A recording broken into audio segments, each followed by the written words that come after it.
Good morning, everyone, and thank you for joining us for worship this morning. I am Reverend Geneva McAuley. I am the Director for Children, Youth, and Family Ministries here at Second.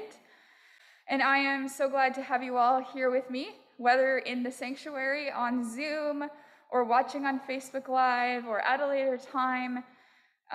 This really unique time that we're living through together has created more and more ways for us to be together. Even in the middle of a torrential rainstorm, and so thank you for joining me. This morning, we will be continuing our series on the springtime promise of the butterfly, the promise of new life and renewal, and of new beginnings along our journeys through life. It has been a joy to learn and listen with you through this season, and I am thankful for the opportunity to be with you this morning. I want to look back to last week for just a moment. Paul and Kristen led us in a reflection on the need for intentional rest as Kristen prepared to begin her sabbatical. We were reminded that in our culture, exhaustion is so often held as a virtue, and busyness is used as a distraction and called a prize. To rest intentionally is seen as lazy, and then we create systems in which we fear being labeled lazy, and thereby driving us to keep doing, keep producing, keep participating, keep being busy, over and over and over again, until for some of us, we simply break. And especially in America, where the ability to rest or engage in leisure and creative pursuits at all is a mark of privilege, where sick time, parental leave, and vacation time are not nationally guaranteed, nor is a livable wage. The cost of exhaustion is ever rising around us. However, if we look to our scripture, the commentary on rest is different from the very beginning. Rest is sacred, set apart and holy, ordained by God and called good from creation for all of creation. We all need rest. We all need times in which we can hide away in our cocoons, where we can refuel and do the work within ourselves so that we can emerge as new creatures prepared for the journey ahead of us and the callings that may be on our lives. And last week, we learned that even Jesus and the disciples needed rest. As we considered the opening to Mark's passage on the feeding of the 5,000, the only miracle to be found in all four Gospels. We learned together about Jesus and the disciples seeking almost desperately after rest.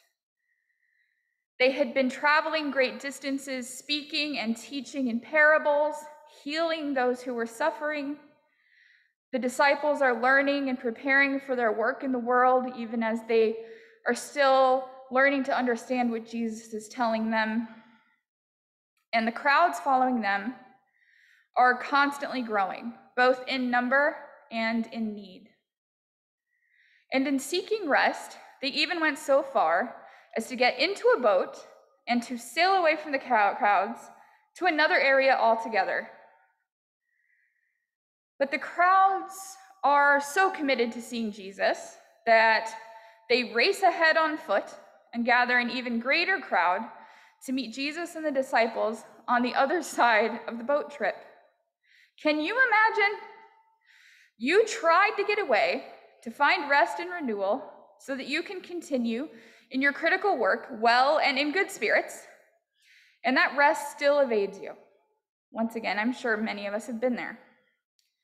I am certain that I would be left fighting the urge to scream out something about not touching me, or I just need a nap. And at the same time, we can also imagine the kind of urgency that would drive these masses to follow the path to Jesus' feet. These people are from many regions and walks of life and are so desperately seeking the nourishment that hope and healing can bring that they are wandering the areas around Galilee and beyond to see Jesus. Perhaps many of us here this morning can remember or imagine being in that kind of space where you are desperate for signs of hope and help. Perhaps some of us here are in that space right now. Even as we look toward the light and promise of vaccinations and treatments for the current pandemic, we still carry with us the trauma of nearly 600,000 deaths due to COVID-19 in America alone, nearly 3.5 million worldwide. And meanwhile, we are also continuing to reckon as well with the damage that has been done to our planet, the pandemics of racism, white supremacy, police brutality, food and housing insecurity, and healthcare inequality, and so much more. I don't know about you all, but as I look at a list like this from my cocoon, so to speak, I just feel frozen sometimes, maybe insufficient, maybe even apathetic in moments. Frozen physically and emotionally at the sheer magnitude of everything that is broken.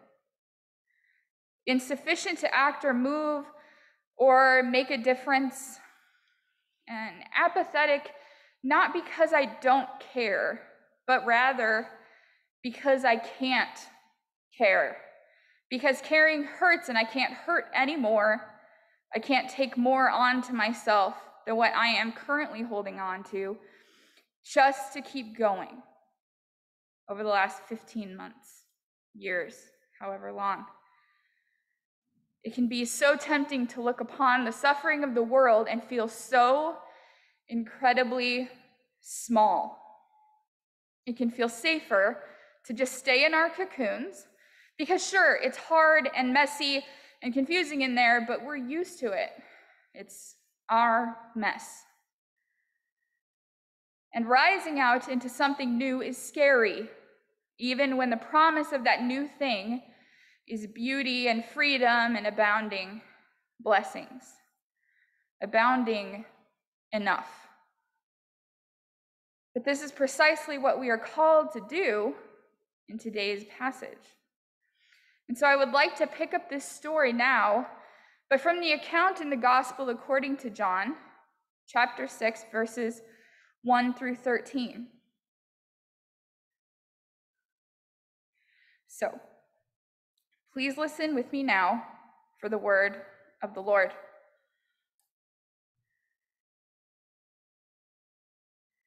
After this, Jesus went across the Galilee Sea. A large crowd followed him because they had seen the miraculous signs he had done among the sick. Jesus went up a mountain and sat there with the disciples. It was nearly time for Passover, the Jewish festival. Jesus looked up and saw the large crowd coming toward him. He asked Philip, "Where will we buy food to feed these people?" Jesus said this to test him, for he already knew what he was going to do. Philip replied, "More than half a year's salary worth of food wouldn't be enough for each person to have even a little bit." One of the disciples, Andrew, Simon Peter's brother, said, "A youth here has 5 barley loaves and 2 fish. But what good is that for a crowd like this?"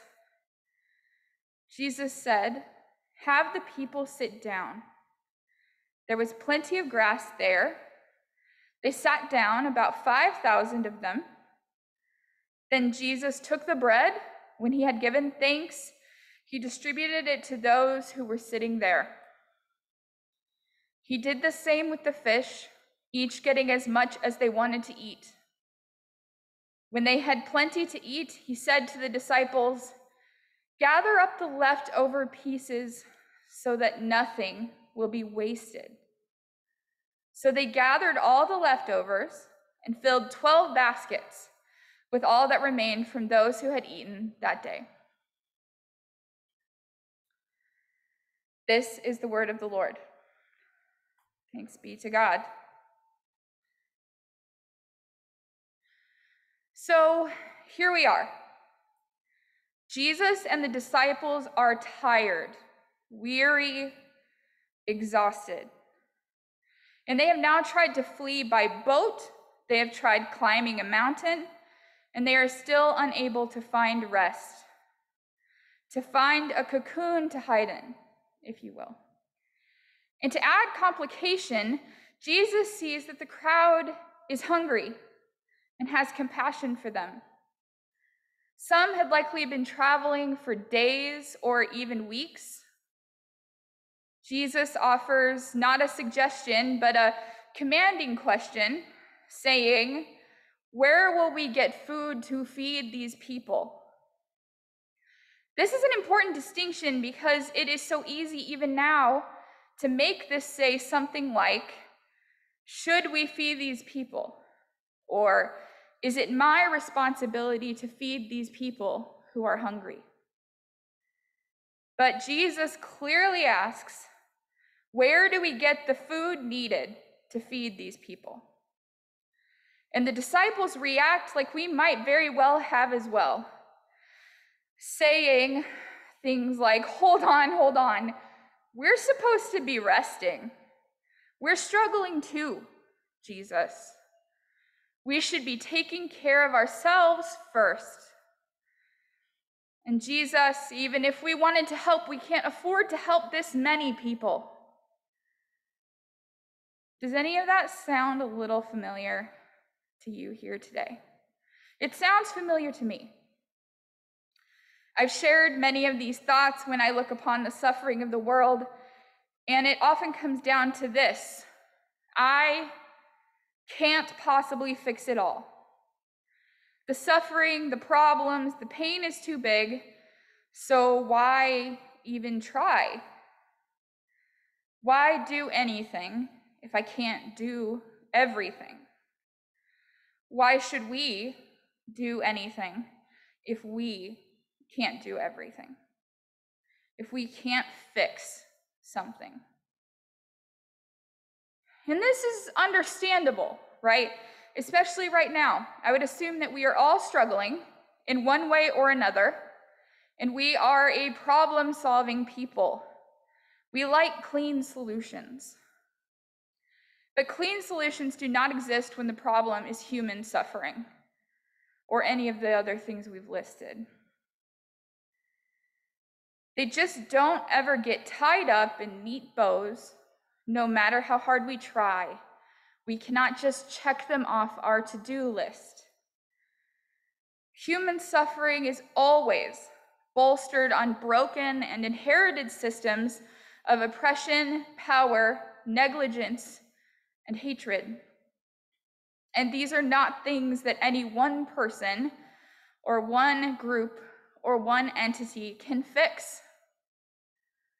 So, what do we do then?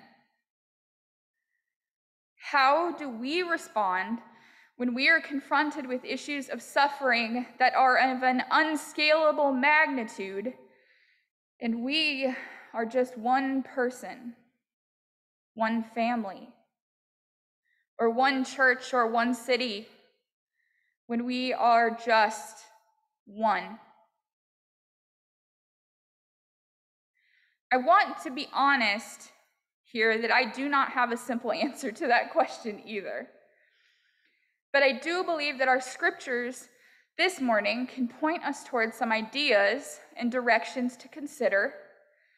And there are 3 key lessons I see in our passage that I would like to consider with you all today. First, what God is doing in Jesus' words and actions. Second, how we are called in moments such as these, and what we can do to respond compassionately here and now. And 3, what we can do with the leftovers and abundances that we do have in our lives. The first lesson I would like to highlight in this passage is how we see that God is living out a compassionate love for the world. In Jesus, we find the compassionate spirit of God, not in an abstract or simplistic way, where compassion is equated to showing some kindness to another. No, at its root, compassion means to suffer with or alongside another person. This is not sympathy, but empathy, enlivened with purpose. And it is precisely in the life of Jesus that we see God experience and express true compassion and co-suffering. Just as the people in our story hungered, so also did Jesus. Jesus feels the suffering of those around him and suffers alongside them. Those following Jesus are hungry and are without enough food to be made full. They are experiencing a very real physical hardship, as are Jesus and the disciples. In response to this suffering, Jesus lifts the bread which has been offered, breaks and blesses it, and gives it to the disciples to share with everyone there. Jesus does not have the disciples keep their food stores for themselves. He does not even send the crowds away to find food for themselves out of sight. Instead, he says to the disciples, "They are hungry. Share this food with them. Feed everyone here until they are full." And it is here that we see our second lesson, I think. The work of the disciple, and therefore also the believer, is an awesome responsibility, one trusted to all of us by God. This passage is often titled, "Jesus feeds the 5,000, or the multitudes," or something similar. But it is key to note that Jesus did not, in fact, feed the people gathered physically. Jesus did not call down manna from heaven. Jesus told the disciples to feed everyone. This is important. This speaks to our commission to not only lift up those suffering in prayer, to not only show them our sympathy or point to others who can help them, but to step in and be compassionate, be co-suffering, to be active in providing for their needs as the hands and feet of God in the world. All part of the same body, and all given specific gifts so that we may care for others. We are the agents called to action in this world. So give them shelter, show them hope, be a light, fight for justice, be an ally, and in the case of this passage, give them something to eat. But from what well do we find what we need to act, serve, and give? Is it within ourselves or somewhere else? When we need it most, when we see the needs around us, this passage points to a God who will give us the strength to actively and compassionately engage in and through the world. I would like to believe that if Jesus was standing right here before me and told me to do something, I would immediately stand up and go do that thing. But if I am honest with myself, I know this may not be true all the time. Just as the disciples began asking questions about sending the crowd away, or how they were to pay for the food, or where all the people would sit, or if they should even be doing this at all because they were supposed to be resting right now, I know that similar questions and fears would race through me. I wouldn't have the time, the energy, the resources, the gifts. Someone else could do it better.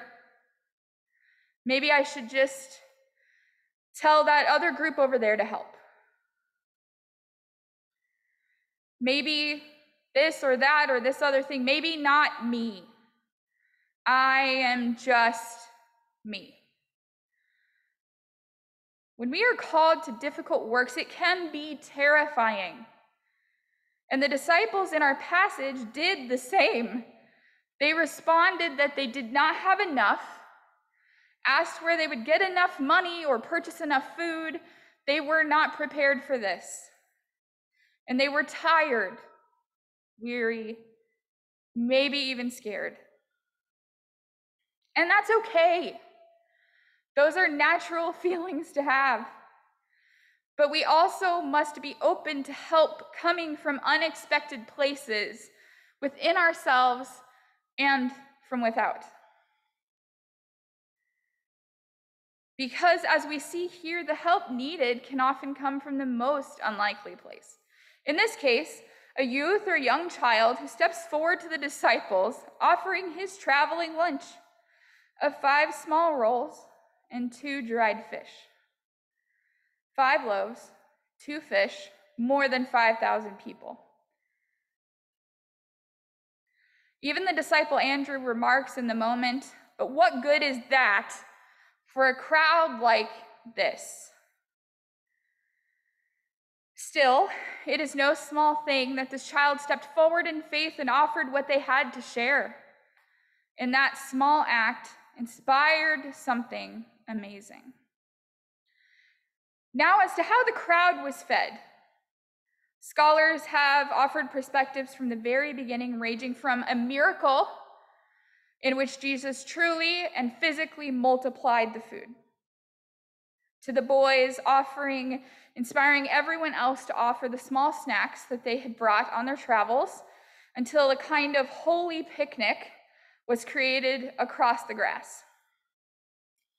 But no matter how the mechanics worked, this truly miraculous thing here is simply that thousands of hungry people were fed on this day, and all because this small but genuine gift from a child looking for ways to help was given. And this is often the case, both in Scripture and in the real world. There are always those who have a gift for seeing the world's enormous problems in new ways, and those who see new solutions to pursue. Perhaps some such people come to mind for you, or maybe you are such a person. These special souls look at the world and all its hardship and suffering and still manage to see whatever abundance they have and find ways to spark a chain reaction of compassion, help, and ultimately change. And just as help can come from unexpected places and people, it can also be in many different forms. We see the feeding of the thousands in the story, but let us not forget to catch the end, where we hear Jesus tell the disciples to gather up the leftover pieces so that nothing is left. Nothing is wasted. And 12 baskets were filled with the leftovers from this gathering. I like to imagine that the food was used to feed even more people in need, while Jesus and the disciples continued on their travels. Or maybe it was taken to the sick in a nearby city, or the widows and orphans of churches in the area. The passage doesn't say, but I choose to believe that it went to some good use, and that those present found some creative way to use what they had gathered together and been gifted to bless others even further. And what I'd love for you to take from our service this morning is that this miracle was done in this moment in Scripture was great. But it all started with the quiet and heartfelt offering of a young child's lunch, a small thing. a child who was looking and waiting for a way to help, who knew what they had to offer, no matter how small, and sought out ways to give with a heart set on abundance and generosity. I know that sometimes when we talk about giving, we think only of things like money and maybe donations of food. But there are so many things that we can share with one another, with the world. And whether you like to think of them as your leftovers or your abundances, no matter the magnitude, each person here can participate in this kind of miraculous giving. Maybe you are someone who gives of your treasures. Wonderful. You can help fund the programs and supplies that are needed to care for those in need. Maybe your family can gather food donations from your neighborhood. Excellent. Because of you, others will not go hungry today. Maybe you can give your time. Beautiful, because you can make phone calls and organize campaigns to change the legislation and local policies. Maybe you can share your space. Splendid, because there are local support groups and education programs that are reaching out with everything in line but still needing a physical space to gather. Maybe you can give a smile. That's amazing. Because of you, someone you pass today will know that they are not alone in this world. No matter what is left over for you to give from at the end of your day, there are always ways for God to use that abundance to spread love, care, and compassion with the world around you if you are looking and listening for the needs of others as you continue on your journey. I would now like to offer us all an opportunity to consider this further in smaller groups, either in person or on Zoom. As you join together, please consider these questions. Where do you see leftovers in your life that you can share? Or what abundances have been shared with you recently by others? I also invite you to share prayer requests with one another, and then we will come back together to gather in prayer and share in the Lord's Prayer as a community. If you're here in person, you're welcome to turn toward one another. And if you're on Zoom, you will be invited in a pop-up to join a breakout room momentarily. So I hope you will enjoy reflecting, considering where your leftovers are and what you can do with them. I'll see you shortly again. Thank you, everyone.